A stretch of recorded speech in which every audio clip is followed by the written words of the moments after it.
Alors, on y va. Non, ce n'était pas le radeau de la Méduse, ce bateau, qu'on se le dise au fond des ports, dise au fond des ports. Il naviguait en père peinard sur la grand-mare des canards et s'appelait les copains d'abord, les copains d'abord. C'est fluctuate, nec mergitur, c'était pas de la littérature, non, déplaise aux jeteurs de sorts, aux jeteurs de sorts. Son capitaine et ses matelots n'étaient pas des enfants de salauds, mais des amis franco de bord, des copains d'abord. C'étaient pas des amis de luxe, des petits castors et pollux, des gens de Sodome et Gomorre, Sodome et Gomorre. C'étaient pas des amis choisis par Montaigne la Boétie. Sous le ventre ils se tapaient fort, les copains d'abord.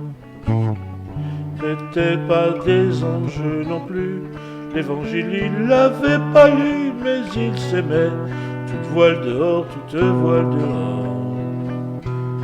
Jean-Pierre, Paul et compagnie, c'était leur seule litanie, leur credo, leur confiteor, les copains d'abord. Au moindre coup de Trafalgar, c'est l'amitié qui prenait le cœur, c'est elle qui leur montrait le nord, leur montrait le nord.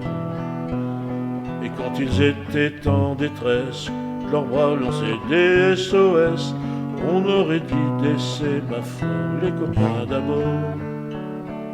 Au rendez-vous des bons copains, y avait pas souvent de lapin quand l'un d'entre eux manquait à bord, c'est qu'il était mort. Oui, mais jamais, au grand jamais, son trou dans l'eau se refermait. 100 ans après qu'aucun de sort, il manquait encore. Des bateaux j'en ai pris beaucoup, mais le seul qui ait tenu le coup, qui n'est jamais viré de bord, mais viré de bord. Il naviguait en père peinard sur la grand-mare des canards et s'appelait les copains d'abord, les copains d'abord.